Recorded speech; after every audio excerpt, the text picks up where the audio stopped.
आपण परमेश्वराच्या घराकडे जाऊ असे ते मला म्हणाले, तेव्हा मला आनंद झाला.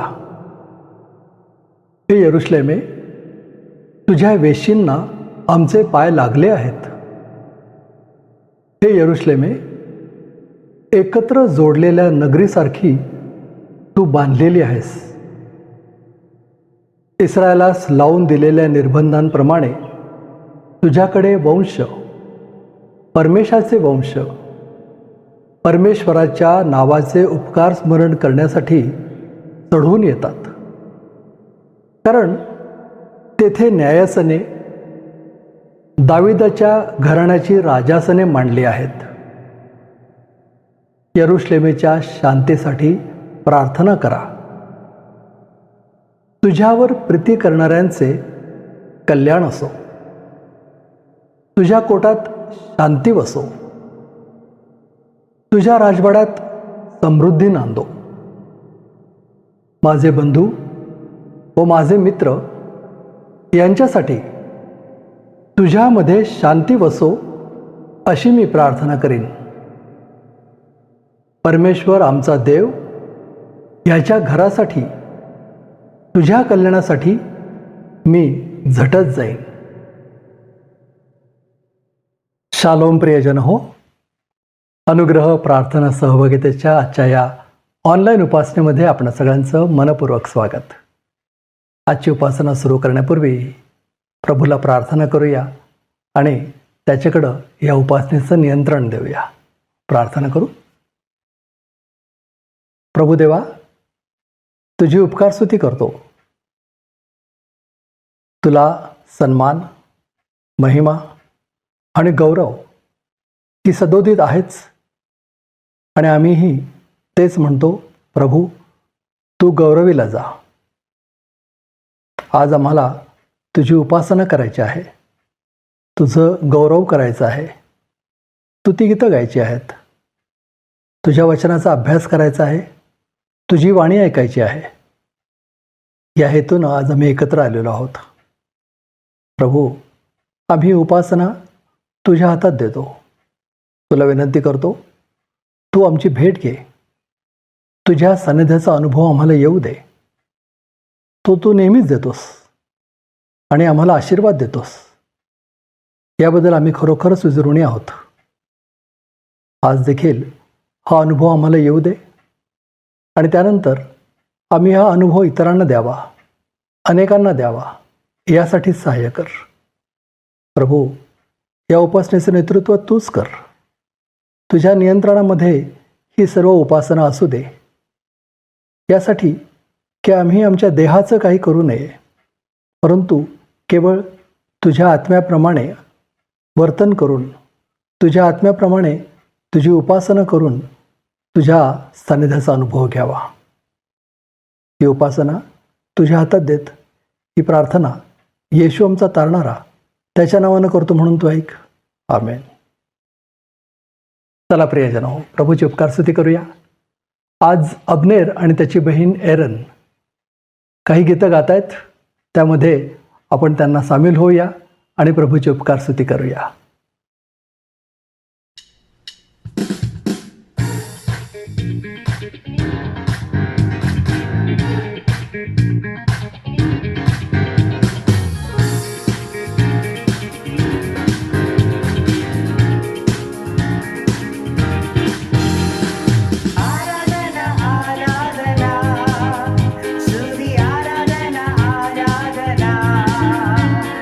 आराधना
एरन आणि अबनेर, तुम्ही प्रभूची स्तुती करण्यामध्ये, गीतं गाण्यामध्ये आमचं पुढारीपण केलं.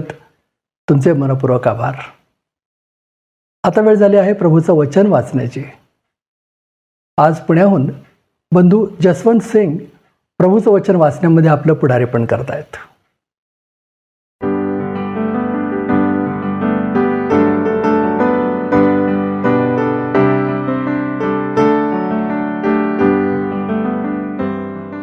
नव्या करारामधून प्रेषित पौलाचे कलसेकरास पत्र याचा 4था अध्याय वचन 12 ते 18. ख्रिस्त येशूचा दास एपफ्रास जो तुमच्यातलाच आहे तो तुम्हाला सलाम सांगतो. तो आपल्या प्रार्थनामध्ये सर्वदा तुम्हासाठी जीव तोडून विनंती करीत आहे की देवाच्या संपूर्ण इच्छेनुसार तुम्ही परिपूर्ण व दृढ निश्चयी असे स्थिर राहावे. तुम्हासाठी व जे लौदिक्यात व हेरापल्लीत आहेत त्यांच्यासाठी तो फार श्रम करीत आहे. त्यांच्याविषयी मी साक्षी आहे. प्रिय वैद्य लूक व देमास हे तुम्हा सलाम सांगतात. लौदिक्यातील बंधू आणि नुफा व तिच्या घरी जमणारी मंडळी यांना सलाम सांगा. हे पत्र तुमच्यात वाचून झाल्यावर लौदिक्यातील मंडळीतही वाचाव्यास मिळावे व लौदिक्याकडील पत्र तुम्हीही वाचावे. अख्रिप्पाला सांगा की जी सेवा तुला प्रभूमध्ये मिळाली आहे ती पूर्ण करण्याकडे लक्ष दे. मी पौलाने स्वहस्त लिहिलेला सलाम. मी बंधनात आहे याची आठवण ठेवा. तुम्हाबरोबर कृपा असो. देवोपासलेल्या शास्त्र भागावर आशीर्वाद पाठव. त्याच्या नावाला मान महिमा गौरव आताने सदा सर्व काळ असो. आमेन.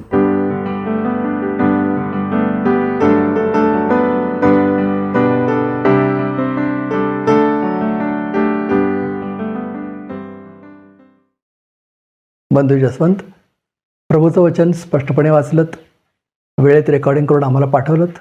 तुमचे मनपूर्वक आभार. आता रेव्हरंड संजय डेव्हिड गायकवाड आपल्याशी काही बोलू इच्छित आहेत.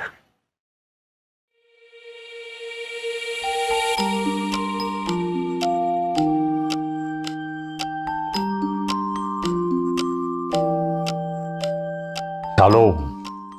कसे आहात आपण सर्व? अनुग्रह प्रेयर फेलोशिपच्या या भक्तीमध्ये आपल्या सर्वांचं मी मनापासून स्वागत करतो. खूप आनंद वाटतो आपण या भक्तीमध्ये दर रविवारी सहभागी होता आणि प्रभू आपल्याला आशीर्वाद देत आहे हा माझा विश्वास आहे. मागच्या शनिवारी 14 मार्चला उपास आणि प्रार्थना यावर आधारित एक आध्यात्मिक शिबिर आम्ही अनुग्रह प्रेयर फेलोशिपच्या माध्यमातून आयोजित केलं होतं. माझी अपेक्षा होती की 20-25 लोक येतील, परंतु फारच कमी प्रतिसाद मिळाला. आम्ही फक्त 6 जण होतो. सिस्टर मालविका आखाडे, सिस्टर शर्वे उन्हाळे, माझी पत्नी सुरेखा, ब्रदर जसवंत सिंग, ब्रदर पराग खंडागळे आणि मी, असे आम्ही 6 जणच होतो. आम्ही बायबल सेंटरमध्ये एक चॅपल आहे, त्या चॅपलमध्ये आम्ही सर्व एकत्र जमलो. आम्ही खाली सतरंजी टाकली होती यासाठी की ज्यांना गुडघे टेकून प्रार्थना करायची असेल ते करू शकत होते. आणि त्याच्या भोवती आम्ही आमच्या खुर्च्या ठेवल्या होत्या आणि एक वर्तुळ करून आम्ही त्या ठिकाणी बसलो. आणि अतिशय सुंदर हा प्रार्थनेचा वेळ आम्हाला मिळाला. आम्ही पुष्कळ वेळ प्रार्थनेमध्ये घालवू शकलो. पुष्कळदा प्रार्थना सभा आपण म्हणतो, पण त्यामध्ये पुष्कळ गाणे गायले जातात, संदेश दिला जातो आणि मग फक्त थोडा वेळ प्रार्थनेसाठी दिला जातो. जर 1 तासाची प्रार्थना सभा असेल तर त्यामध्ये फक्त 10 मिनटं प्रार्थना केली जाते आणि बाकीचे 50 मिनटं हे इतर गोष्टीमध्ये घालवले जातात. आणि म्हणून मला ह्याचं समाधान आहे की आम्ही थोडे होतो, त्यामुळं आम्ही सर्वांनी आपापल्या प्रार्थना विनंत्या शेअर केल्या. आम्ही वचनामधून सुद्धा एकमेकांना सांगितलं प्रभू आमच्याशी काय बोलत आहे. आणि अतिशय सुंदर हा वेळ आमचा गेला. त्याबद्दल मी प्रभूला धन्यवाद देतो. जर अधिक लोक आले असते तर हा आशीर्वाद अधिक लोकांना मिळाला असता. परंतु आम्हाला आनंद वाटतो की आम्ही जे कोणी होतो आम्हा सर्वांना प्रभूने अतिशय सुंदर आशीर्वादित वेळ दिला. आम्ही अनेकांसाठी प्रार्थना केल्या, आम्ही एकमेकांसाठी प्रार्थना केल्या, आम्ही आमच्या अनेक वैयक्तिक गोष्टी आम्ही एकमेकांबरोबर शेअर केल्या. आणि अशा प्रकारे आम्हाला आमच्या आध्यात्मिक जीवनामध्ये फार उत्तेजन त्या दिवशी मिळालं. त्याबद्दल मी प्रभूला मनापासून धन्यवाद देतो.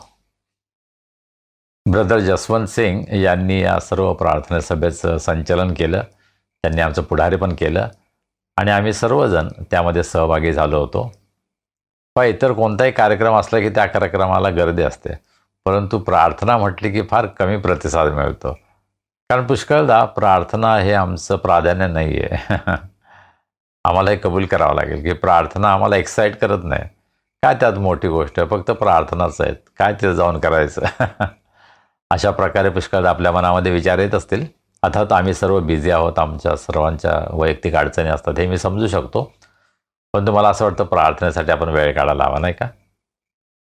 आणि प्रत्येक महिन्यातून निदान एकदा अशी सभा घ्यावी अशी आम्ही योजना करत आहोत. आणि आपण जर पुण्यात राहता तर जरूर एखाद्या सभेसाठी येण्याचा आपण प्रयत्न करा. पुढच्या महिन्यामध्ये 25 एप्रिलला आपण आपला अनुग्रह प्रेयर फेलोशिपचा वर्धापन दिन साजरा करणार आहोत आणि त्यासाठी आपल्या सर्वांना प्रेमपूर्वक आमंत्रण आहे. आपल्या कॅलेंडरमध्ये याची नोंद ठेवा आणि जरूर वेळ काढा आणि या उपस्थितीच्या साक्षीच्या कार्यक्रमासाठी आपण जरूर यावं ही माझी आपल्याला आग्रहाची विनंती आहे. इराण, इस्रायल आणि अमेरिका यांच्यामध्ये जे युद्ध चालू आहे त्यामुळे संपूर्ण जग आज प्रभावित झालं आहे आणि वेगवेगळ्या प्रकारच्या संकटांचा सामना आम्ही करत आहोत. मला याचं नेहमी दुःख होतं की सर्वसाधारण माणसांना या गोष्टींचा सर्वात जास्त त्रास होतो. पहा, या युद्धामध्ये अनेक निरपराध माणसं मारली जात आहेत. लहान मुलं, स्त्रिया, ज्यांचा काही दोष नाही असे लोक या युद्धामध्ये मारले जात आहेत. यामध्ये कोण बरोबर आहे कोण चूक आहे हे मी बोलणार नाही, परंतु युद्ध हे कधीही चांगलं नसतं. युद्धामध्ये अनेक गोष्टींचा नाश होतो. माणसं मारली जातात, पक्षी प्राणी मारले जातात, पर्यावरणाचा प्रचंड नाश होतो, रिसोर्सेस, पुष्कळ पैसा याच्यामध्ये गुंतवलेला असतो त्याचा नाश होतो आणि म्हणून युद्ध कधीही चांगलं नसतं. परंतु पुष्कळदा युद्ध हे लादली जातात आणि त्याचे परिणाम सगळ्यांनाच भोगावे लागतात. मी दररोज या सर्व राष्ट्रांसाठी प्रार्थना करतो जे या युद्धामध्ये सहभागी झाले आहेत, जे प्रभावित झाले आहेत, ज्यांना याचा त्रास होत आहे. आणि आपल्या देशाच्या राज्यकर्त्यांनी अनेक घोषणा केल्या की आम्हाला याचा काही त्रास होणार नाही, सर्व काही मुबलक आहे, घरगुती गॅस मुबलक प्रमाणात आहे आणि इतर अनेक गोष्टी. परंतु वस्तुस्थिती दुसरी आहे, नाही का? रस्त्यावर आपण पाहतो की अनेक लोक गॅस सिलेंडर मिळावा म्हणून रांगेमध्ये उभे आहेत. मुंबईमधील अनेक लोक जे रोजंदारीवर काम करतात, रोज त्यांचा पगार असतो आणि जर तो पगार मिळाला नाही तर ते उपाशी राहतात. आणि असे लोक ज्या वेगवेगळ्या व्यवसायावर अवलंबून असतात, हॉटेल्स आहेत, कन्स्ट्रक्शन काम असेल, वेगवेगळ्या कामांवर, त्या ठिकाणच्या परिस्थितीमुळे अनेक लोक आपापल्या घरी जात आहेत. आणि जे गरीब आहेत त्यांना या परिस्थितीचा फार त्रास होतो, त्यांना फार दुःखातून जावं लागतं. आणि म्हणून सरकार काही प्रचार करत असेल तरीसुद्धा वस्तुस्थिती वेगळी आहे हे आम्हाला सर्वांना माहीत आहे. मागच्या आठवड्यामध्ये एका बातमीनं संपूर्ण महाराष्ट्र हादरला, ढवळून निघाला. आणि ती बातमी म्हणजे एक विकृत माणूस, जो एक बाबा होता, ढोंगी बाबा, अशोक खरात त्याचं नाव. नाशिक या शहरामध्ये तो राहत होता. परंतु त्याचे भक्त जे आहेत ते अनेक राजकीय पुढारी आहेत आणि फार मोठ्या मोठ्या पदावरचे लोक या बाबाचे भक्त आहेत. परंतु त्याची तुलना काही जणांनी अमेरिकेतल्या एप्स्टीन या व्यक्तीबरोबर केली की ज्यानं भयंकर अत्याचार स्त्रियांवर केले, लहान मुलांवर केले, मुलींवर केले. हा जो ढोंगी बाबा होता, धर्माचा आधार घेऊन अनेक स्त्रियांवर त्याने भयंकर अशा प्रकारचे अत्याचार केले. आपण देवाचे आभार मानायला पाहिजेत की तो पकडला गेला आणि आता तो जेलमध्ये आहे. पण सर्व धर्मांमध्ये धर्माचा आधार घेऊन भक्तांना लुबाडलं जातं, भक्तांवर अत्याचार केले जातात. आणि इतर धर्मांप्रमाणेच ख्रिस्ती धर्माचीही तीच गोष्ट आहे. ख्रिस्ती धर्मामध्ये सुद्धा आपण जर मंडळीचा इतिहास पाहिला ते विशेषतः मध्ययुगामध्ये 4थ्या शतकापासून 15व्या शतकापर्यंत मंडळीमध्ये अनेक अंधश्रद्धा होत्या. आणि सर्वसामान्य जे मंडळीतील लोक आहेत त्यांना लुबाडण्यात येत होतं आणि त्याच्याविरुद्ध अर्थात मार्टिन लुथर यांनी आवाज उठवला, त्यांनी विरोध केला आणि त्यामुळं प्रोटेस्टंट चर्चची सुरुवात झाली. परंतु आजसुद्धा वेगळ्या स्वरूपामध्ये आम्हाला अशा प्रकारचा ढोंगीपणा, भोंदूगिरी यासुद्धा काही ख्रिस्ती पुढाऱ्यांमध्ये आम्हाला दिसून येते. प्रभू तुमच्यासाठी हे करेल, ते करेल अशा प्रकारची खोटी आमिष दाखवून स्वतःकडे लोकांना आकर्षित करण्याचा काही ख्रिस्ती पुढारी प्रयत्न करतात. ख्रिस्ताला पुष्कळ ते उंचवत नाहीत, परंतु मी किती महान आहे, मला किती सामर्थ्य आहे, मी काय काय करू शकतो हे दाखवण्याचा काही पुढारी प्रयत्न करतात. आणि मग त्यापैकी काही जण एक्सपोज होतात आणि त्यामधून दिसून येतं की ख्रिस्ताची सेवा करण्याचा त्यांचा उद्देशच नव्हता. त्यांना फक्त स्वतःचं साम्राज्य या जगामध्ये वाढवायचं होतं. आणि आज ख्रिस्ती समाजामध्ये सुद्धा, ख्रिस्ती मंडळीमध्ये असे काही सेवक आहेत की जे येशूचं राज्य, ख्रिस्ताचं राज्य वाढवण्याच्या ऐवजी स्वतःचं राज्य, स्वतःचं साम्राज्य मोठं करण्याचा प्रयत्न करत आहेत. अधिकाने अधिक पैसा मिळवून, अधिकाने अधिक आपल्या हातामध्ये सत्ता कशी राहील, मालमत्ता कशी वाढेल, याच्याच मागे असे काही पुढारी आहेत. हे त्यांच्या जीवन पद्धतीवरून आम्हाला दिसून येतं, नाही का? आणि म्हणून आज ख्रिस्ती मंडळीला सुद्धा ही एक धोक्याची सूचना आहे, ही वॉर्निंग आहे. अशा प्रकारे धार्मिक ढोंगीपणाला आम्ही कुठल्याही प्रकारे स्थान देऊ नये, उत्तेजन देऊ नये. माझं हे नेहमीच आवाहन असतं. या भक्तीमध्ये आपणही सहभागी होऊ शकता, आपण शास्त्र वाचन करू शकता, आपण गाणी गाऊ शकता, आपण संदेश देऊ शकता, साक्ष देऊ शकता. आणि म्हणून माझी आपल्या सर्वांना विनंती आहे की आपण आपलं गाणं पाठवा, आपली साक्ष पाठवा, किंवा कोणत्याही प्रकारे जर या भक्तीमध्ये भाग घ्यावा अशी आपली इच्छा असेल तर जरूर आमच्याशी संपर्क करा. मागच्या रविवारची भक्ती आपल्यासाठी आशीर्वादाची झाली आहे, हा माझा विश्वास आहे.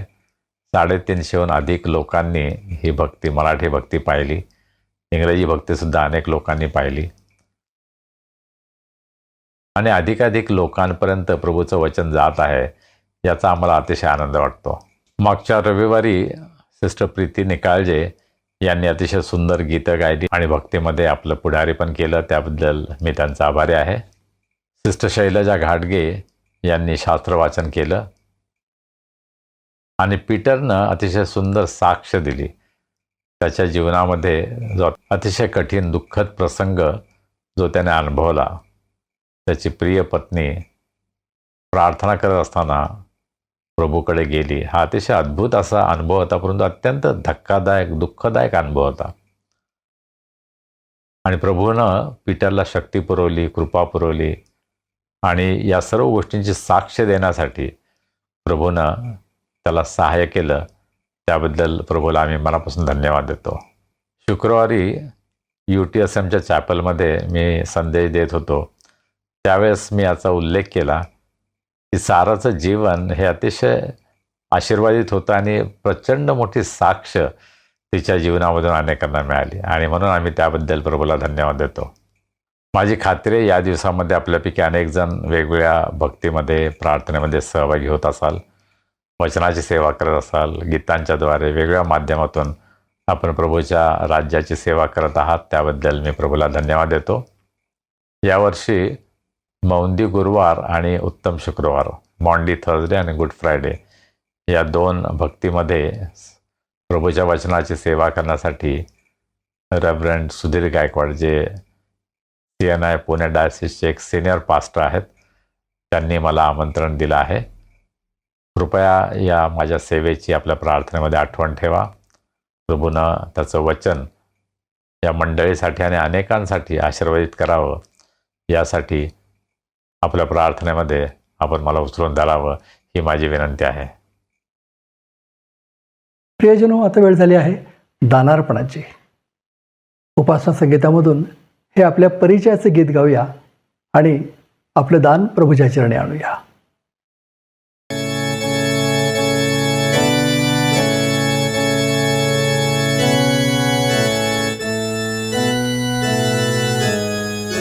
आपण उपासना संगीतामधून 548 क्रमांकाचं गीत गाऊया.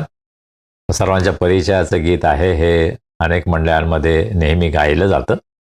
आणि हे गीत गात असताना आपण आपलं दान, आपलं दशांश परमेश्वराच्या सेवेसाठी परमेश्वराच्या भांडारामध्ये अर्पण करूया. पाया हा मंडळीचा प्रभू येशू राणा, उद्धव होती येचा शब्दे जले राणा, स्वर्गातूनी तो आला शोधाया नवरी ते, स्वप्राण त्याने दिला खंडिली ती रक्ते, तो सर्व राष्ट्रांतूनी वेची तरीती एक, विश्वास जन्म आणि तियेचा प्रभू एक, ती वंदी नामा एका एकान सेऊनी, आशेने चाले एका सत्कृपा पाऊनी, तिरस्काराने तीते मनुष्य पाहती, फुटी पाखंडी यांते कंटाळे भारीती, तरी सदा सद्भक्त प्रभूला प्रार्थिती, ती शोक रात्र जाता हर्षेल प्रभाती, जगाच्या संग्रामात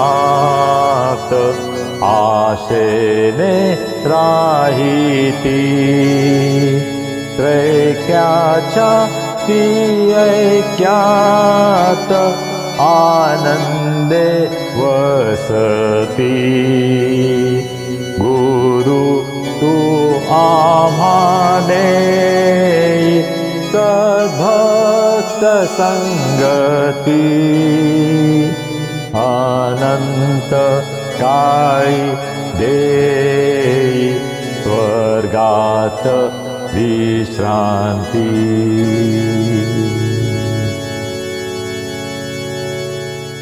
आपण आपलं दान परमेश्वराच्या हातामध्ये सोपूया. अनुग्रह प्रेयर फेलोशिपच्या सेवेसाठी जर आपण दान देऊ इच्छिता तर आपण जरूर आमच्याशी संपर्क करा. प्रार्थना करूया. सर्व समर्थ जिवंत प्रभुदेवा, आम्ही तुझे मनापासून उपकार मानतो, कारण तू आमची काळजी घेतोस. तुझे अनेक आशीर्वाद तू आमच्या जीवनामध्ये पाठवतोस. प्रभू, तुझ्या विश्वासूपणाबद्दल, चांगुलपणाबद्दल आम्ही मनापासून तुला धन्यवाद देतो. तू आम्हाला जे काही दिलं आहे त्यामधून अत्यंत अल्पसं दान आज आम्ही तुझ्या भांडारामध्ये आणलं आहे. प्रभू, या दानाचा तू स्वीकार कर, हे आशीर्वादित कर. तुझ्या सेवेसाठी, गोरगरीब गरजवंत यांच्या गरजा पूर्ण होण्यासाठी, अनुग्रह प्रेयर फेलोशिप आणि हा संदेश ऐकणाऱ्या प्रत्येकाच्या जीवनामध्ये, त्यांच्या कुटुंबामध्ये तुझं महान अद्भुत कार्य होण्यासाठी या सर्व दानांचा उपयोग तू करून घे, अशी आम्ही तुला विनंती करतो. प्रभू, आम्ही सर्वजण स्वतःला तुझ्या हातामध्ये सोपवतो. आम्ही तुझ्या वचनाकडे वळत असताना तुझं सहाय्य मागतो. प्रभू, आम्ही तुझ्या वचनावर मनन करत असताना तुझ्या पवित्र आत्म्याच्या द्वारे या वचनाचा उलगडा तू आम्हाला कर. तुझी इच्छा आम्ही समजून घ्यावी, तुझ्या आज्ञांचं आम्ही पालन करावं, यासाठी आम्हा सर्वांना तुझी कृपा तू पुरव. आम्ही स्वतःला तुझ्या हातामध्ये सोपवतो. तू आम्हाला चालव. तारणारा प्रभू येशू ख्रिस्त याच्या नावाने आम्ही प्रार्थना करतो म्हणून तो ऐक. आमेन. आता वेळ झाली आहे देवाचा संदेश ऐकण्याची. आपल्या सगळ्यांचे आवडते देवाचे सेवक रेव्हरंड संजय डेव्हिड गायकवाड प्रभूचा संदेश आपल्यापर्यंत आणतायत. कलसेकराच्या पत्राचा अभ्यास आपण करत आहोत. आज भाग 36.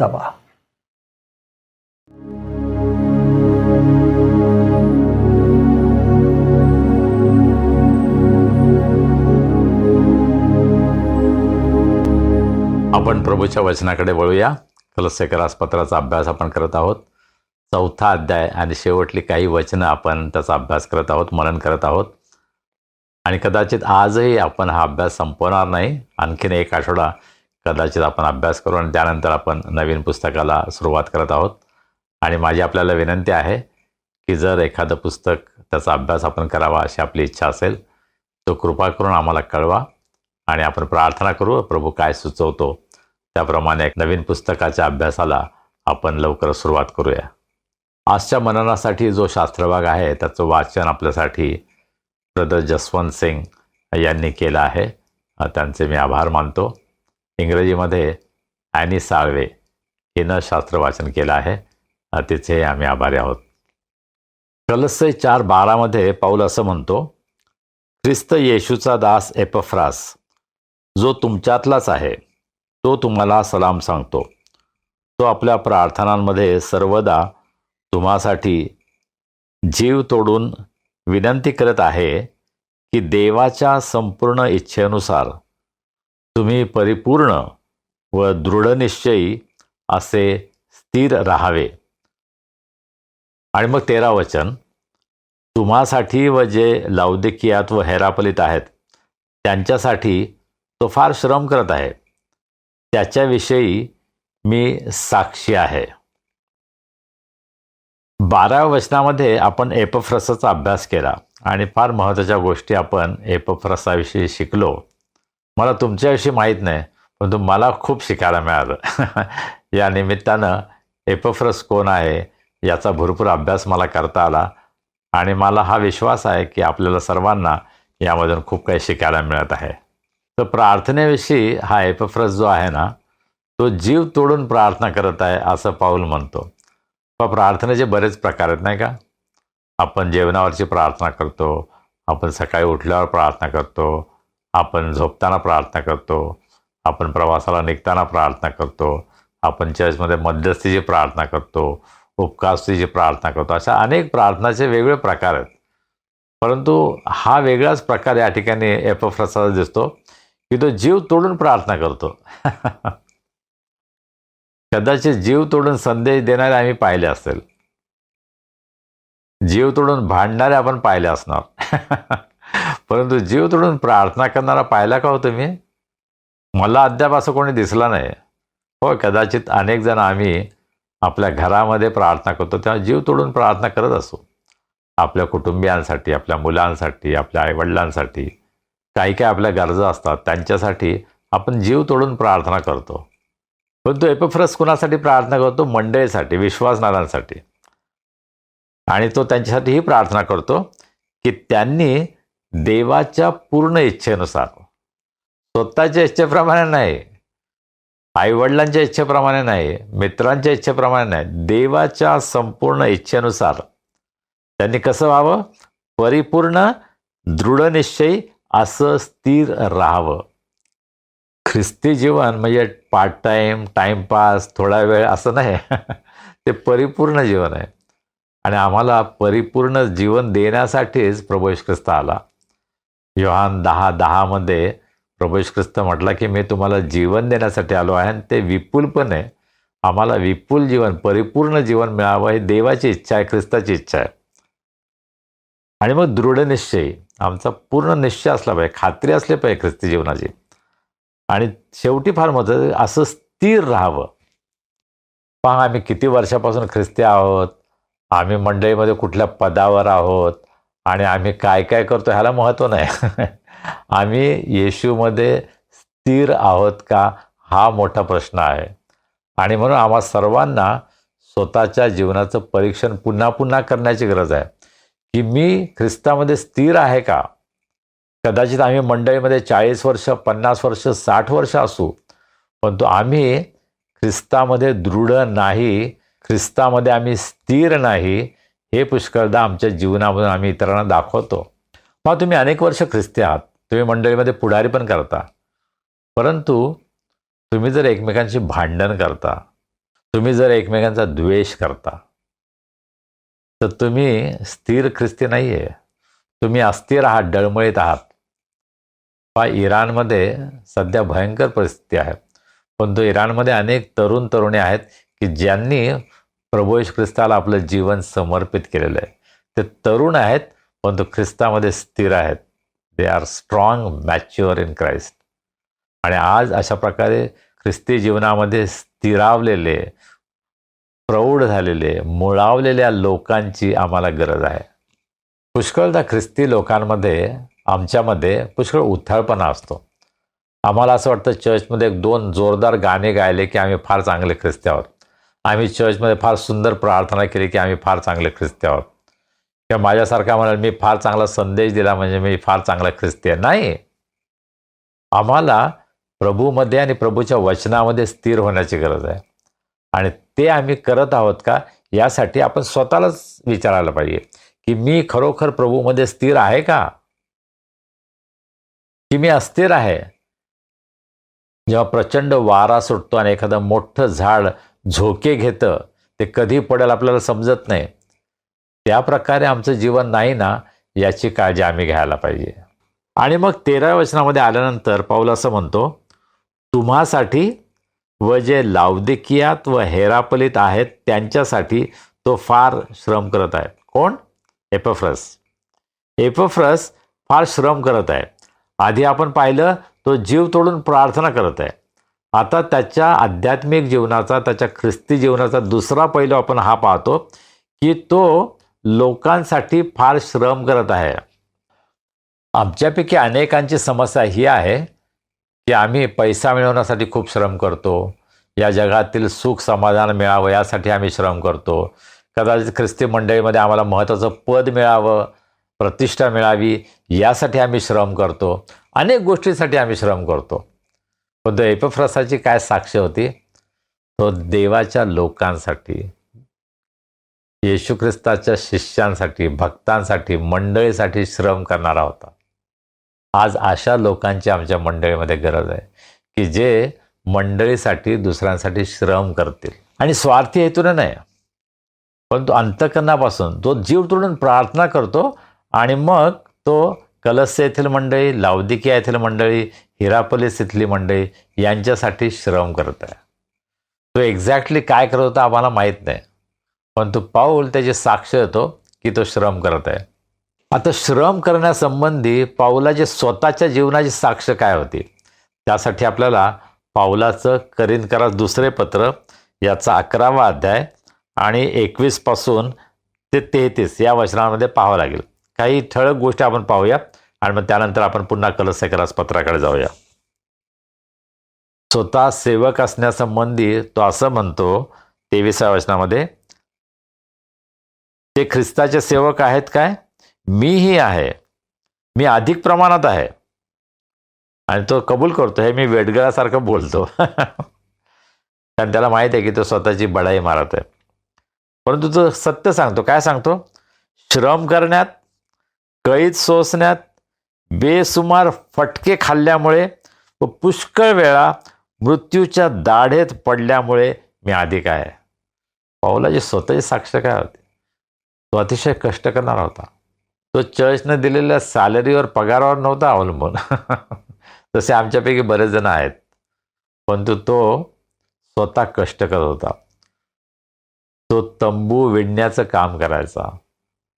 पुष्कळदा आम्ही म्हणतो, नाही मी फुल टाईम पास्टर आहे, मी फुल टाईम मिनिस्टर आहे. आणि पुष्कळदा आम्ही इतरांना कमी लेखण्याचा प्रयत्न करतो. तर पाऊल कोणत्या बाबतीमध्ये कमी नव्हता, पण तो स्वतः तो श्रम करत होता.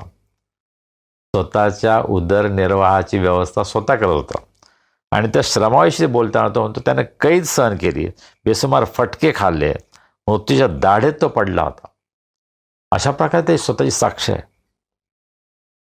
24वं वचन, 5 वेळा मी यहुदांच्या हातून 39 फटके खाल्ले, 3 वेळा छड्यांचा मार खाल्ला, एकदा मला दगडमार झाला, 3 वेळा माझं गलबत फुटलं, 1 दिवस 1 रात्र मी समुद्रात घालवली, मी कितीतरी प्रवास केला, नद्यांवरील संकटे, लुटारूंमुळे आलेले संकटे, माझ्या देशबांधवांनी आणलेली संकटे, परराष्ट्रीयांनी आणलेले संकटे, नगरातील संकटे, रानातील संकटे, समुद्रावरची संकटे, नामधारी बंधूंनी आणलेली संकटे, श्रम व कष्ट, कितीतरी वेळा केलेली जागरणे, तहान भूक, पुष्कळ उपास तापास, थंडी, उघडा नागडेपणा, या सर्वांमुळे मी अधिक आहे. आणि मग शेवटी तो जे सांगतो ना ते फार महत्त्वाचं आहे.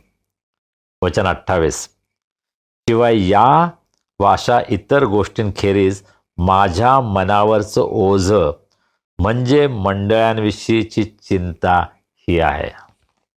हा पाऊल एपिफ्रसाविषयी फार चांगली साक्ष देतो की तो खूप कष्ट करतो, पण तो पाऊलाचं स्वतःचं जीवनसुद्धा एक फार चांगला नमुना, फार चांगलं उदाहरण होतं. आणि त्याच्याकडे पाहून अनेकांना कदाचित ही प्रेरणा मिळत होती. आणि म्हणून एपिफ्रस खूप कष्ट करणारा होता. आज माझ्याकडं पाहिल्यानंतर कुणाला प्रभूची सेवा मनापासून करण्यासाठी मी उत्तेजन देऊ शकेल का? आम्ही प्रत्येकानं हा विचार करायला पाहिजे. मला पीटरविषयी खूप अभिमान वाटतो. त्याचं फार कौतुक वाटतं की तो इतके कष्ट घेतो. तो रात्र कधी जागा राहतो आणि आपल्या भक्तीचं एडिटिंग करण्यासाठी, अपलोडिंग करण्यासाठी तो खूप कष्ट घेतो. आणि कष्ट करणं हा त्याचा स्वभावच आहे. प्रत्येक गोष्टीमध्ये तो अतिशय कष्ट घेतो. तो कोणतीही गोष्ट सहज घेत नाही. He doesn't take anything lightly.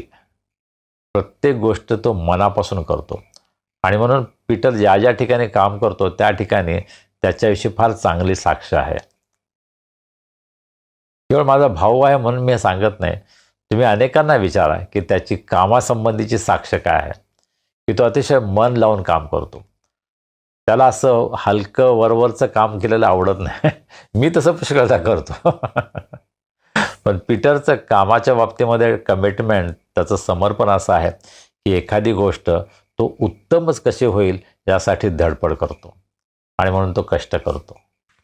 आता या 13व्या वचनामध्ये आपण शेवटी काय पाहतो? त्याच्याविषयी मी साक्ष आहे.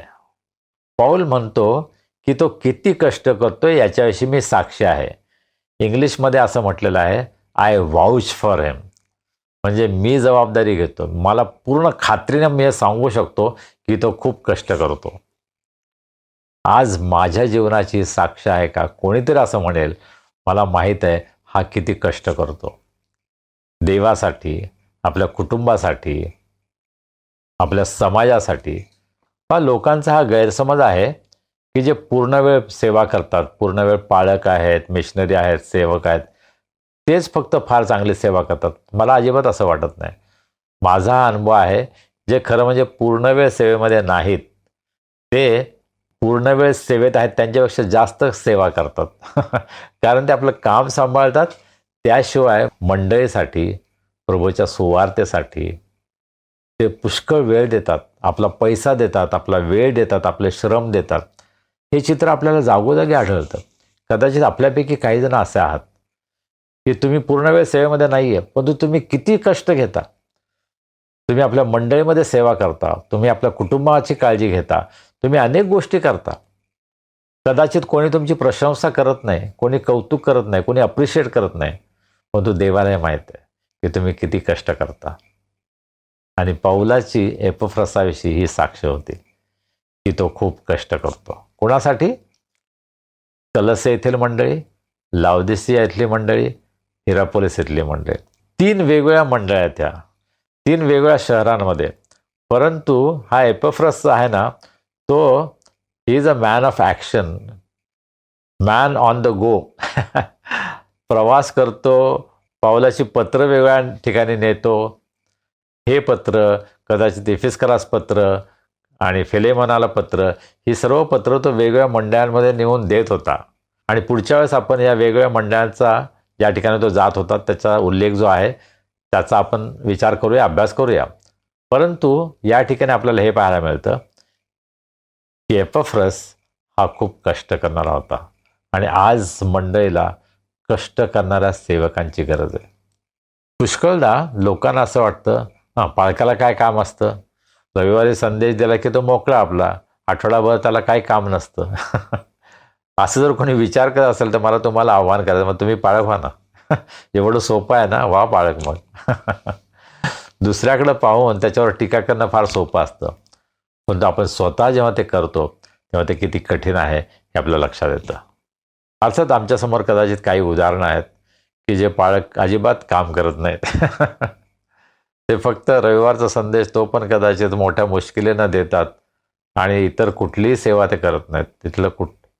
इतर कोणतंही काम ते करत नाहीत. ते बाहेर काम करत नाहीत, चर्चमध्ये काम करत नाहीत. कदाचित अशी काही उदाहरणं आमच्यासमोर असतील, परंतु तो आमचा आदर्श नाही आहे. आमचा आदर्श कोण आहे? प्रभू येशू ख्रिस्त, जो सदैव काम करत होता. आणि येशू ख्रिस्ताचे शिष्य पाऊल आणि इतर जे अतिशय कष्ट करत होते. आणि मग पाऊल आता आम्हाला सांगतो की एपफ्रस, आणि ही परंपरा मंडळीमध्ये आम्हाला दिसते. अनेक मिशनरींच्या कथा तुम्ही वाचा, इतक्या अद्भुत कथा आहेत. किती त्यांनी कष्ट घेतले, किती त्यांनी त्रास घेतला. पुष्कळदा आम्हाला असं वाटतं हे जे अमेरिकेतून आणि इंग्लंडवरून मिशनरी आले ते अगदी मजेत राहत होते. नाही, एक तर ते आपला देश सोडून इथं आले होते. त्यांच्या देशामध्ये जी सर्व सुखसुविधा त्यांना होती, कम्फर्ट्स होते, ते सर्व सोडले आणि भारतामध्ये ते आले. अतिशय कठीण परिस्थितीमध्ये त्यांनी सेवा केली आणि काही जणांनी आपला जीव, आपला प्राण या भूमीवर दिला. गॉर्डन हॉल यांच्याविषयी कामिल पार्क यांनी फार सुंदर माहिती दिली, ती मी वाचली. आता ती मला पूर्वीपासून माहीत होती, पण त्याची आठवण त्यांनी आम्हाला करून दिली. डॉक्टर अनुपमा उजगरे यांनी रेव्हरंड मिचेल यांच्याविषयी लिहिलं की जो मनुष्य इंग्लंडवरून आला आणि कोकणात गेला, कोकणामध्ये सेवा केली आणि कोकणातून तो पायी प्रवास करत येत होता आणि शेवटी तो पोलादपूरला आला आणि वयाच्या 31व्या वर्षी तो मरण पावला. प्रभूची सेवा करता करता त्याने आपला देह या भूमीवर एका लहान ठिकाणी दिला. अशी सुंदर उदाहरणं आमच्यासमोर आहेत. तुमच्या स्वतःच्या अनुभवातून तुम्हाला सांगता येईल की कितीतरी असे लोक आहेत की ज्यांनी मनापासून प्रभूची सेवा केली. असे सुंदर नमुने, आदर्श आमच्यासमोर आहेत. आणि म्हणून आपण एकमेकांना उत्तेजन देऊया, आपण स्वतःला उत्तेजन देऊया की मी प्रभूची सेवा करेन. मला किती कष्ट झाले, किती त्रास झाला, तरीही मी देवाची सेवा करेन. आणि मग 14 वचन पाऊल म्हणतो, प्रिय वैद्य लूक व देमास हे तुम्हाला सलाम सांगतात. आपण लुकाचा आणि देमाचा थोडासा विचार करूया. लूक हा डॉक्टर आहे, वैद्य आहे, असा उल्लेख पाऊल या ठिकाणी करतो. लुकानं कोणती पुस्तकं लिहिली बायबलमध्ये? 2 पुस्तकं लिहिली. एक लूक क्रूज शुभवर्तमान आणि दुसरं प्रेषितांची कृत्ये. या 2 पुस्तकांचा तो लेखक आहे. आणि लूक क्रूज शुभवर्तमान त्याची सुरुवात करताना, या पुस्तकाविषयी ते पुस्तक त्याने कसं लिहिलं हे सांगताना डॉक्टर लूक काय सांगतात पहा बरं. 3ऱ्या वचनामध्ये, यास्तव थियोफिल महाराज, मलाही वाटले की सर्व गोष्टींचा मुळापासून नीट शोध केल्यामुळे मी त्या आपल्याला अनुक्रमाने लिहाव्या, यासाठी की ज्या वचनांचं शिक्षण आपल्याला देण्यात आले आहे त्यांचा निश्चितपणा आपल्या लक्षात यावा. थियोफिल हा अत्यंत प्रतिष्ठित अशी व्यक्ती होता आणि त्याला आपलं हे पुस्तक तो समर्पित करत आहे. त्याला तो म्हणते, मी तुमच्यासाठी हे पुस्तक देत आहे आणि मी अतिशय सखोल अभ्यास केलेला आहे, मी श्रम घेतलेले आहेत आणि मग तुमच्यासमोर हे मांडत आहे.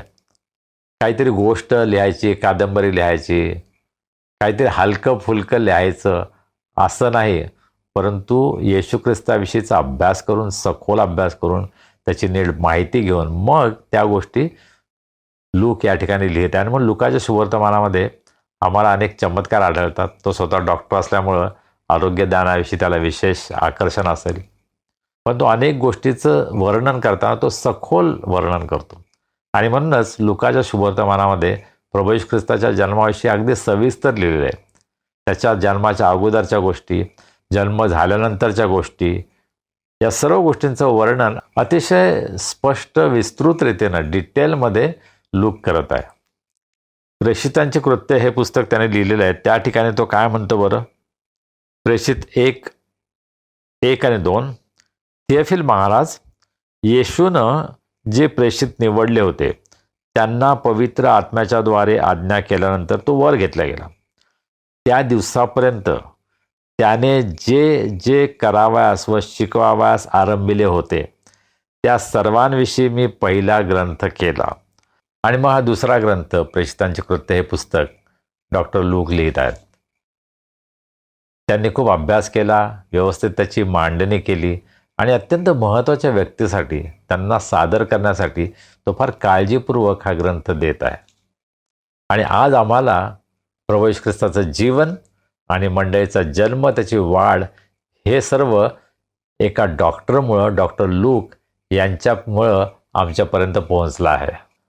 आणि पहा, मंडळीच्या इतिहासामध्ये हे आम्हाला नेहमीच पाहायला मिळतं की जे वैद्यकीय क्षेत्रातले आहेत, मग ते डॉक्टर्स असतील, नर्सेस असतील, पॅरामेडिकल स्टाफ असतील, कोणत्याही प्रकारे वैद्यकीय सेवेमध्ये जे आहेत त्यांनी देवाची सेवा फार सुंदर केलेली आहे. नर्सिंग प्रोफेशन जिच्यामुळं सुरू झालं, हेलन केलर, जिला नाइटिंगेल असं म्हटलेलं आहे, तिचं जीवन किती समर्पित होतं, तिने किती कष्ट घेतले आणि त्या काळामध्ये काही सोयी सुविधा नसताना सुद्धा तिने आरोग्यदानाच्या सेवेमध्ये किती महत्त्वाचं योगदान दिलेलं आहे. अनेक मिशनरींच्या गोष्टी जेव्हा आपण पाहतो तेव्हा अनेक मेडिकल डॉक्टर्स, नर्सेस या वेगवेगळ्या देशांमध्ये गेल्या आणि त्यांनी वैद्यकीय सेवेच्या द्वारे ख्रिस्ताची सुवार्ता गाजवली.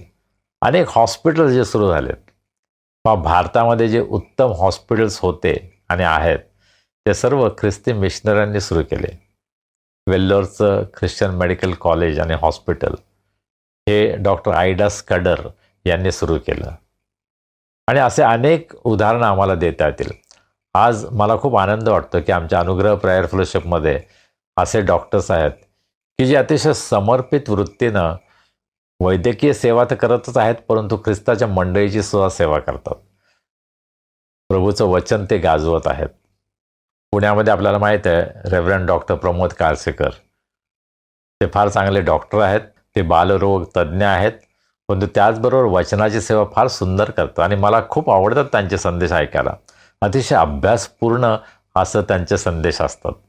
माझे मित्र डॉक्टर जेम्स तिवडे, डॉक्टर महेंद्र चित्रे हे सुद्धा फार सुंदर संदेश देतात. मिरजमध्ये वानलेस हॉस्पिटल परिसरामध्ये मी राहत होतो आणि युथ फॉर क्राईस्टच्या द्वारे सेवा करत होतो. अनेक डॉक्टर्सचं जीवन मी पाहिलं, अतिशय समर्पित. वैद्यकीय क्षेत्रामध्ये त्यांचं अतिशय उत्तम काम होतं, त्याचबरोबर वचनाची सेवासुद्धा ते फार सुंदर करायचे. Doctor C Thomas, doctor James Thomas, doctor Vilasini Bidri, अतिशय सुंदर संदेश ते द्यायचे. अर्थात त्याच्याही अगोदर डॉक्टर फ्लेचर जे मिशनरी डॉक्टर होते ते सुद्धा वचनाची सेवा करायचे. आपल्याला अनेक असे माहीत असेल की जे डॉक्टर आहेत परंतु वचनाची सेवा फार सुंदर रीतीने करतात. आणि हे प्रभूचं खरोखर वरदान आहे की वैद्यकीय सेवा तर अतिशय उत्तम रीतीने ते करतात, परंतु त्यापैकी काही जण देवाच्या वचनाची सेवासुद्धा उत्तम रीतीने करू शकतात. आणि मंडळीसाठी मला असं वाटतं हा फार मोठा आशीर्वाद आहे.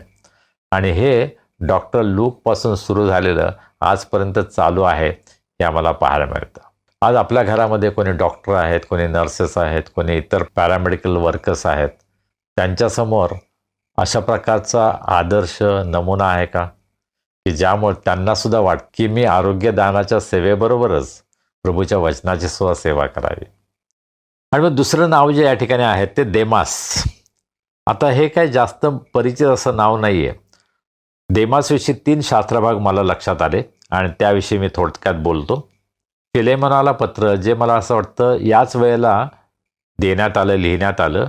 पौलानं ही पत्र तुकिक आणि एपफ्रस यांच्या हाती ही पोहोचवलेली आहेत. आणि त्या पत्रामध्ये 24व्या वचनामध्ये पौल म्हणतो, माझे सहकारी मार्क, अरिस्तार्क, देमास व लूक हे तुला सलाम सांगतात. पहा, हे पौलाचे सहकारी होते आणि ते पौलाबरोबर सेवा करत होते आणि पौलाची पत्र वेगवेगळ्या मंडळांमध्ये नेऊन देत होते. तर या ठिकाणी देमासचा उल्लेख आहे. परंतु जेव्हा आपण तिमोथेला दुसरे पत्र 4था अध्याय आणि 10वं वचन पाहतो तेव्हा देमासविषयी वेगळी माहिती आपल्याला मिळते. काय ते आपण पाहूया.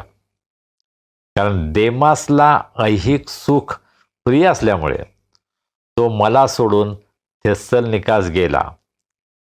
क्रेस्केस गलतियास, तीत दाल्मेतियाला गेला. असे वेगवेगळे लोक वेगळ्या ठिकाणी गेले. देमासविषयी एक निगेटिव्ह कॉमेंट आहे. ऐहिक सुख प्रिय असल्यामुळे तो मला सोडून थेसलनिकाला गेला. हा देमास हा पौलाचा सहकारी होता. जसा लूक होता, जसा तिमोथेय होता, मार्क होता, अरिस्तार्क होता, तुखिक होता. या सर्वांबरोबर त्याला फार चांगली सहभागिता मिळाली. परंतु कदाचित पुढे जाऊन शेवटलं पत्र जेव्हा पावलाने लिहिलं, तिमोथेयाला दुसरे पत्र हे कदाचित पावलाचं शेवटलं पत्र आहे. आणि त्या पत्रामध्ये पौल हे अतिशय दुःखानं सांगतो, देमासला ऐहिक सुख प्रिय वाटल्यामुळं, चांगलं वाटल्यामुळं तो मला सोडून निघून गेला. सेवा सोडून तो निघून गेला. पहा, इंग्रजीमध्ये असं म्हटलं आहे, देमस लव्ड द वर्ल्ड. या ठिकाणी फक्त ऐहिक सुख म्हणजे जगातलं सुख, या जगामधले जी सुख आहेत त्याच्या मागे तो गेला. आणि हे सर्वांच्या बाबतीमध्ये घडतं की जगातील गोष्टींविषयी आम्हाला आनंद असतो, प्रेम असतं.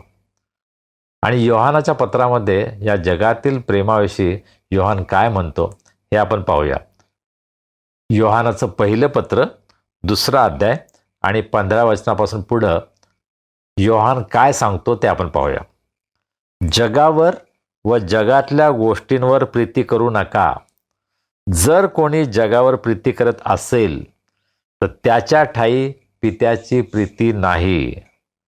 कारण जगात जे सर्व आहे ते म्हणजे देहाची वासना, डोळ्यांची वासना व संसाराविषयीची फुशारकी ही पित्यापासून नाहीत, तर जगापासून आहेत. आणि जग व त्याची वासना ही नाहीशी होत आहेत. पण देवाच्या इच्छेप्रमाणे करणारा सर्व काळ टिकतो. देमास हा पावलाच्या सहवासात होता. पावलाचं जीवन त्याने अगदी जवळून पाहिलं होतं. पावलानं किती त्याग केला हे त्याने पाहिलं होतं. पण तो देमास स्वतः त्यापासून शिकू शकला नाही. तो जगातील गोष्टींकडे आकर्षित झाला, ऐहिक सुखाकडे आकर्षित झाला आणि तो देवापासून, देवाच्या सेवेपासून दूर गेला. पौल अतिशय दुःखानं सांगतो, ऐहिक सुखाच्या प्रेमामुळं, जगातील गोष्टींच्या प्रेमामुळं देमास मला सोडून गेला. आणि मला असं वाटतं अनेक सेवकांच्या जीवनामध्ये हा अनुभव त्यांनी घेतलेला आहे की त्यांच्याबरोबर सेवा करायला अनेक जण सुरुवात करतात, परंतु मध्येच ती सेवा सोडून ते निघून जातात. देवाच्या सेवेपासून ते दूर जातात. कारण जगातील आकर्षण हे त्यांना जास्त महत्त्वाचं वाटतं. जगातील गोष्टी त्यांना जास्त प्रिय वाटतात. पण या अगोदर आपण मार्काचं पाहिलं. मार्कसुद्धा मिशनरी सेवेमधूनच निघून गेला होता आणि पौलाला त्याचा फार राग आला होता. त्यावरून पौलाचा आणि बार्नबासचा वाद झाला. परंतु आपण आता शेवटी काय पाहतो पौलाच्या जीवनामध्ये, मार्क त्याला अतिशय प्रिय झालेला आहे. माझ्या प्राणापेक्षाही प्रिय आहे मार्क, असं तो म्हणतो. कोणत्या कारणामुळं मार्कानं आपली सेवा सोडली आणि तो पौलापासून दूर गेला आपल्याला माहीत नाही, परंतु तो पुन्हा आला आणि पुन्हा त्यानं आपली सेवा सुरू केली. बार्नबास बरोबर त्याने सेवा सुरू केली आणि त्याचं जीवन इतकं समर्पित होतं की पौलाला सुद्धा त्याच्याविषयी अभिमान वाटतो शेवटी. आणि पौलाचा तो अतिशय जवळचा सहकारी होतो. हा 2 उदाहरणं आपण पाहिली. एक देमास जो ऐहिक सुख प्रिय असल्यामुळं पौलाला सोडून गेला. पौल अनेकदा तुरुंगात होता, कठीण प्रसंगांमध्ये होता. अशा प्रसंगी त्याची साथ न देता जगी गोष्टींच्या मागं देमास निघून गेला. परंतु मार्क शेवटपर्यंत विश्वासू राहिला. पौलाची साथ त्याने सोडली नाही. तो हे विसरून गेला की पौलाने मला किती विरोध केला होता. परंतु जसं पौलाने त्याला क्षमा केली तसंच मार्कानं सुद्धा पौलाला क्षमा केली आणि ते दोघं परमेश्वराची सेवा करत राहिले. आज आमच्यासमोर हेच आव्हान आहे. पण अनेक तरुणपणामध्ये खूप आवेश असतात. मला येशूची सेवा करायची, मला देवाची सेवा करायची. आणि म्हणून ते अतिशय झोकून देतात स्वतःला. परंतु त्यांच्यापैकी काही जण मी पाहतो की ख्रिस्ताच्या सेवेपासून, ख्रिस्ताच्या सहभागितेपासून सुद्धा दूर जातात. सेवा तर जाऊ द्या, परंतु आपल्या जीवनामध्ये ते ख्रिस्तापासून दूर जातात आणि अतिशय भयंकर त्यांच्या जीवनाची शोकांतिका होती. जगातील गोष्टी त्यांना जास्त प्रिय वाटतात. त्या वाईट आहे असं मी म्हणणार नाही. कदाचित करिअर, कदाचित पैसा मिळवणं, कदाचित घरातील जबाबदाऱ्या, वेगवेगळ्या गोष्टी आहेत. त्याच्यामुळं ख्रिस्ताच्या सेवेपासून काही तरुण दूर जातात आणि आपल्या जीवनाची शोकांतिका करतात. परंतु काही मार्गाप्रमाणे असतात. आपल्या जीवनामध्ये ते चुकतात, परंतु पुन्हा येतात. ख्रिस्ताच्या सहभागितेत येतात, ख्रिस्ताच्या सेवेमध्ये येतात आणि सेवकांबरोबर विश्वासूपणे उभे राहतात आणि सेवा करतात. आज आम्ही कुठे आहोत? माझ्या जीवनामध्ये प्रभूने जर कार्य केलं असेल तर मी प्रभूला कसा प्रतिसाद देत आहे? प्रभूच्या सेवेमध्ये मी पुढं जात आहे की मी एकाच जागी अडकून राहिलो आहे की मी मागे जात आहे? कोणीतरी असं म्हटलं आहे की जीवनामध्ये तुम्ही एक तर मागे जाता किंवा पुढे जाता, तुम्ही एका जागी राहत नाही. कारण एका जागी राहणं म्हणजेच तुम्ही मागं पडला आहात. पण शर्यतीमध्ये असताना तुम्ही जर आता शर्यतीमध्ये धावत आहात तर तुम्ही म्हटलं ठीक आहे, मी एका जागी थोडा वेळ उभा राहतो. तुम्ही शर्यतीमधून आऊट होता, बाद होता, तुम्ही मागं पडता. आणि म्हणून नेहमी पुढंच जायचं असतं. ख्रिस्ताबरोबर विश्वासाची शर्यत जे आम्ही धावत आहोत, त्या शर्यतीमध्ये आम्हाला सतत धावायचं आहे. आम्ही एका जागी उभं राहून चालणार नाही. आज आमची परिस्थिती काय आहे? ख्रिस्तामध्ये आपण कुठं आहोत? आपल्या आध्यात्मिक जीवनाचं परीक्षण, आपल्या संपूर्ण जीवनाचं परीक्षण आपण करूया की मी ख्रिस्ताबरोबर धावत आहे, स्थिरावलेलं आहे, पुढं जात आहे, प्रगती करत आहे, की जगातील सुखांमुळं मी जगामध्ये गुरफटून गेलो आहे आणि मी सर्व काही हरवून बसलो आहे. आज आपण कुठे आहोत याविषयी आपण विचार करूया. आम्ही ख्रिस्ताबरोबर ही धावत आहोत का? विश्वासाची धाव आपण धावत आहोत का? की आम्ही एकाच जागी स्थिर झालो आहोत? आणि फार धोकादायक आहे. आम्हाला पुढं आणि पुढं जायचं, आम्हाला प्रगती करायची. जर ख्रिस्ताबरोबरच्या वाटचालीमध्ये आपल्याला असं वाटतं की आपण मागे जात आहोत, आपल्याकडून चुकलेलं आहे, प्रभू जर आमची उणीव आम्हाला दाखवून देत असेल तर आज आम्हाला पश्चातापाची गरज आहे. आपण पश्चाताप करूया, पुन्हा प्रभूकडे वळूया आणि प्रभूच्या बरोबर चालण्याचा, धावण्याचा, प्रभूमध्ये विजयी जीवन जगण्याचा आपण सर्व निश्चय करूया. प्रभू आपल्या सर्वांना आशीर्वादित करो. आमेन. प्रार्थना करूया. सर्व समर्थ जिवंत प्रभुदेवा, आम्ही तुझे मनापासून उपकार मानतो. आज तुझ्या सानिध्यामध्ये तुझी स्तुती आराधना करण्यासाठी, तुझ्या वचनावर मनन करण्यासाठी ही सुंदर वेळ तू आम्हाला दिलीस. प्रभू, तू आम्हाला तुझ्या पवित्र आत्म्याच्याद्वारे चालवलंस, तू आमच्याशी बोललास, आम्हाला मार्गदर्शन केलंस. आमचा विश्वास आहे आज आम्ही जे काही ऐकलं आहे त्यावर आम्ही अधिक विचार करावा, मनन करावं आणि प्रभू आपल्या जीवनाचं परीक्षण आम्ही करावं. नव्यानं आपलं स्वतःचं समर्पण आम्ही तुला करावं. यासाठी प्रभू आम्हा सर्वांचं तू सहाय्य कर. आज आमच्यामध्ये जे कोणी दुःखी आहेत, निराश आहेत, आजारी आहेत, संकटात आणि त्रासात आहेत, त्यांना आम्ही तुझ्या दयासनासमोर उंच करतो. प्रभू, आज तू त्यांची भेट घे, त्यांना स्पर्श कर, त्यांना आरोग्य दे. तुझी शांती, तुझा आनंद त्यांच्या जीवनामध्ये तू दे. त्यांच्या सर्व चिंता, काळज्या यापासून त्यांना तू मुक्त कर.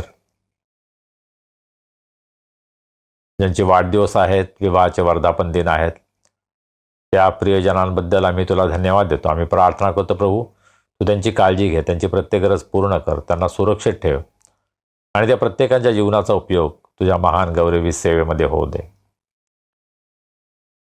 आज आम्ही मिडल ईस्टमध्ये जे सर्व देश युद्धाच्या छायेमध्ये आहेत, विशेषतः इराण, इस्रायल, अमेरिका आणि इतर अनेक देश, ज्या ठिकाणी आमचे अनेक प्रियजन आहेत, तुझे लोक आहेत, तुझे सेवक आहेत, प्रभू आम्ही त्यांना तुझ्या दयासनासमोर उंच करतो. तुला विनंती करतो प्रभू, आज तू त्यांना संरक्षण देत, त्यांची काळजी घे, त्यांची प्रत्येक गरज पूर्ण कर. हे युद्ध थांबू दे प्रभू. आणि जे अनेक निरपराध माणसं मारली जात आहेत ते थांबावं. आणि प्रभू सर्व गोष्टींचा पुरवठा सर्व लोकांना व्हावा, यासाठी तू दया कर, कृपा कर, अशी आम्ही तुला विनंती करतो. त्या येणाऱ्या आठवड्यामध्ये तू आम्हा सर्वांची काळजी घे, आम्हाला सुरक्षित ठेव आणि तुझ्या सेवेसाठी प्रभू आम्हा सर्वांचा उपयोग तू करून घे, अशी आम्ही तुला विनंती करतो. मान महिमा गौरव आम्ही तुला देतो आणि प्रार्थना तारणारा प्रभू येशू ख्रिस्त याच्या नावाने करतो म्हणून तो ऐक. आमेन. प्रभूनं शिकवलेली प्रार्थना करूया. हे आमच्या स्वर्गातील बापा, तुझे नाम पवित्र मानले जाओ, तुझे राज्य येवो, जसे स्वर्गात तसे पृथ्वीवरही तुझ्या इच्छेप्रमाणे हो. आमची रोजची भाकर आज आम्हास दे, जसे आम्ही आपल्या अपराधांची क्षमा करतो तशी तू आम्हाला आमच्या अपराधांची क्षमा कर. आणि आम्हास परीक्षित आणू नकोस, तर आम्हास वाईटापासून सोडव. कारण की राज्य, सामर्थ्य आणि गौरव ही सर्व काळ तुझीच आहेत. आमेन.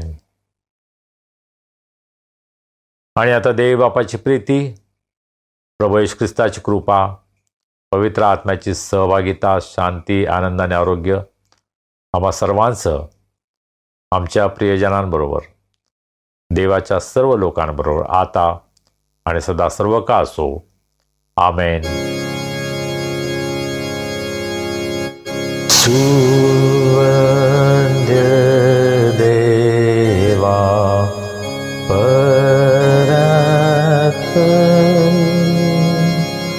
स्तवा हो त्याला खालीवर,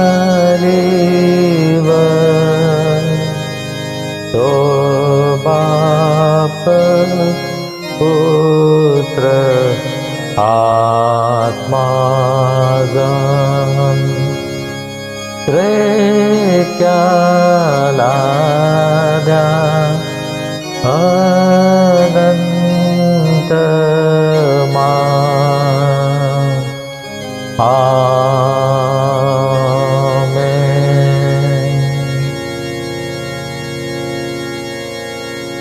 शालोम. प्रियजन हो, आजची उपासना तुम्हाला आशीर्वादाची ठरली. आपण सुरुवातीला प्रार्थना केली त्याप्रमाणे प्रभूच्या सानिध्याचा अनुभव तुम्हाला आला. मग हा स्वर्गीय अनुभव आपल्यापर्यंत ठेवू नका. इतरांना द्या, नातेवाईकांना द्या, तुमच्या मित्रमंडळींना द्या आणि त्यांनाही आशीर्वाद मिळू द्या. चला, आता भेटूया पुढील रविवारी. तोपर्यंत शालोम.